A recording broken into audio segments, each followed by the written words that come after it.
Bonjour à toutes et à tous, bienvenue dans notre nouvelle émission En marchant sur les traces des poilus, aujourd'hui consacrée à l'après-guerre et notamment au village détruit de la zone de Verdun. Cette zone dite rouge, non, ce n'est pas une zone interdite, c'est tout simplement une délimitation administrative crayonnée en rouge sur une carte d'état-major ou sur un cadastre. Cette limite a pour objet d'englober une surface environ de 20 000 hectares où furent détruits complètement pendant la bataille de Verdun 9 villages. Aumont devant Samonieux, Beaumont, Louvemont, Côte-du-Poivre, Besonvaux, Fleury, Cumières, Douaumont, Vaux, Orne. Pourquoi cette zone rouge? Comme je vous l'ai dit, pour délimiter une zone. Car cette zone est devenue dangereuse après-guerre. Ce terrain a été tellement labouré, bouleversé, où 60 millions d'obus durant ces 10 mois sont tombés sur ces 20 000 hectares que je viens de vous citer, que les villages et leurs alentours, leur environnement propre, finalement, étaient trop dangereux pour reconstruire, pour continuer l'agriculture, pour continuer l'élevage, tout simplement pour continuer à vivre tranquillement, paisiblement. Alors, ces villages ont été, disons, déclarés morts pour la France. Et ils ont obtenu, avec cette appellation, la croix de guerre pour leur sacrifice. C'est une loi du 18 octobre 1919 qui a institué ce dont je viens de vous parler. Et ceci grâce à Raymond Poincaré, président de la République d'alors. Ces villages ne vont pas mourir une deuxième fois. Il faut conserver leur mémoire. Il faut que leur mémoire perdure pour les générations futures. Car n'oublions pas que ces populations qui ont été évacuées de force ou de fait, finalement, sont parties en exode, loin de leur culture, loin de leur atelier, loin de leur petit chez-soi. Et quand ils sont revenus, c'était un paysage de désolation qu'ils ont trouvé.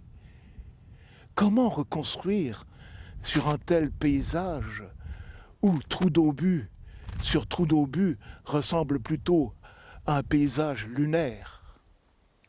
Donc, il a bien fallu que l'État s'en charge, que l'État indemnise ces braves gens à leur retour, ou du moins même s'ils ne sont jamais revenus. Il a fallu quand même exproprier toutes ces terres, les indemniser. Il a fallu racheter leurs propriétés. Alors, sur les 9 villages que je vous ai cités auparavant, 6 n'ont jamais pu être reconstruits entièrement, même pas reconstruits du tout. Un exemple type, celui de Fleury sur lequel nous sommes actuellement. Quand vous dévisagez le paysage de Fleury, c'est impensable qu'on puisse reconstruire. Pour dissimuler cette misère où l'on voit beaucoup de trous d'obus, car n'oublions pas que ce terrain a été moult fois bouleversé, labouré. Il y a eu un débat au Parlement après-guerre qui a institué, pour cacher ceci, de planter une forêt. Cette forêt a été plantée à partir de 1920 et ce boisement durera environ jusqu'en 1932 par des essences venues d'Allemagne et d'Autriche notamment. Et tout ça fait qu'aujourd'hui, nous avons une autre vision de ce qu'était le terrain à l'époque.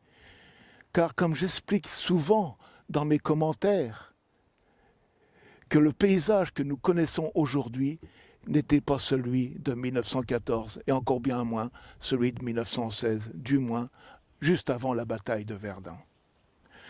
Nous venons de quitter Fleury pour venir à Vaux, un village lui aussi complètement détruit pendant l'effroyable bataille de Verdun, mais qui en revanche a pu être reconstruit juste en limite de cette fameuse zone rouge. Ici, à proximité de moi, vous avez les maisons dites provisoires qui ont été construites après-guerre lorsqu'il a fallu reconstruire la voie ferrée reliant Verdun à Montmédy.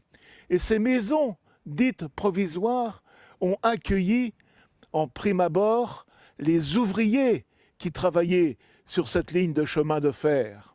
Et vous voyez finalement que leur conception a permis que ce provisoire dure encore, car elles sont désormais habitées et logent des familles. Ces villages qui ont été reconstruits ont été donc l'objet d'une nouvelle étude architecturale qui n'avait plus rien à voir avec les villages qu'on a connus à l'époque d'avant-guerre. Ils ont donc été reconstruits sur le mode d'un habitat dispersé, tel Maucourt-sur-Orne, Vaux maintenant, et beaucoup d'autres villages ainsi que nous allons voir, y compris Orne bientôt. Après Fleury, Vaux, dont nous venons de voir son mode de reconstruction, nous voici à Orne. Orne, aussi un village complètement détruit, pulvérisé entièrement. Et puis finalement, nous voyons aujourd'hui quelques maisons, derrière moi notamment, et ça ressemble à un petit hameau bien paisible. Alors si je vous ai dit que Orne avait été pulvérisé pendant cette effroyable bataille de Verdun, n'oublions pas que dès 1914, les Allemands ont occupé ce village et ils y ont commis des sévices. Ils ont déporté des gens et ils en ont fusillé. À voir ce monument face à vous, nous pouvons lire la liste de ces pauvres gens morts en captivité et les fusillés civils. Sans oublier bien sûr nos soldats tués à l'ennemi. Et c'est un des villages, finalement, qui a reçu une récompense émérite, à savoir que cette commune a été citée à l'ordre de l'armée.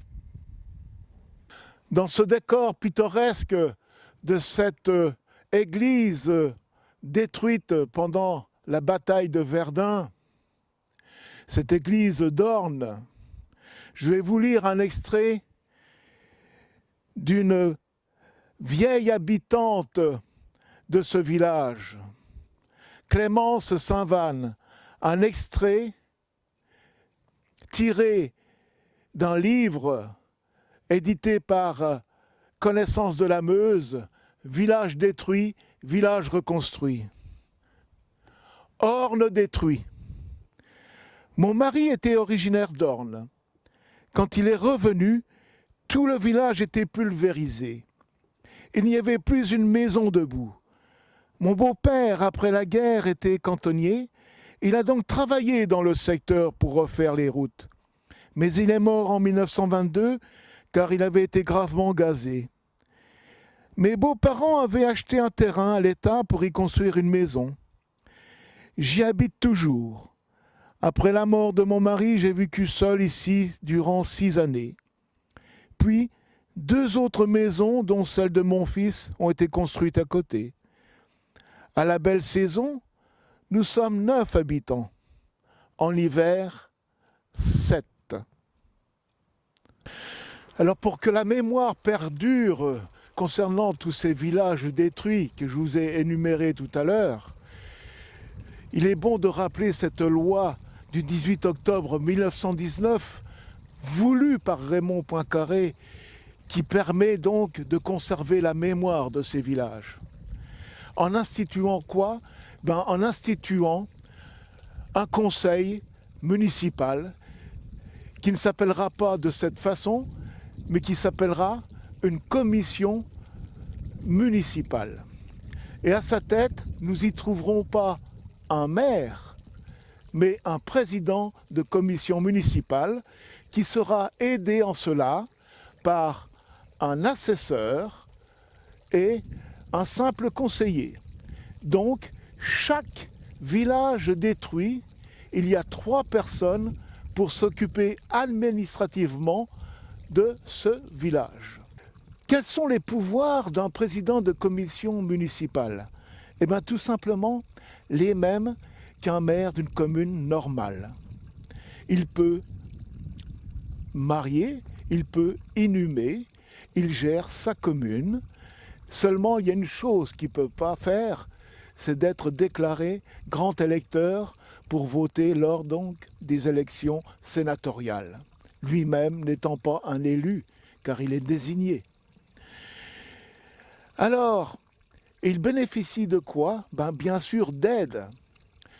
En 1987, pour aider ces pauvres communes à gérer leur domaine, l'État a décidé de les regrouper en CIVOM. Et maintenant, ces 9 communes du secteur de Verdun sont regroupées au sein de la communauté d'agglomération verdunoise du Grand Verdun. Et à ce titre, elles peuvent bénéficier de subventions pour aider à la gestion, à l'entretien de leur chapelle, comme ici derrière moi, l'entretien du site, la tonte, le fleurissement. Donc, selon l'importance de la commune détruite, une subvention donc afférente est allouée. Une particularité en Meuse, c'est que ces villages détruits ne sont pas rattachés à une commune comme dans les autres départements avoisinants ou d'ailleurs. Ils ont leur propre entité, ils ont leur propre personne morale. Ils sont déclarés communes à part entière. Si le département de la Meuse est déclaré en 6e position dans tous les départements sinistrés lors de la Grande Guerre, il n'en est pas moins que 400 communes occupées par l'ennemi, donc surtout dans le nord meusien, qui ont souffert terriblement. Ces 400 communes, donc il ne faut pas les oublier.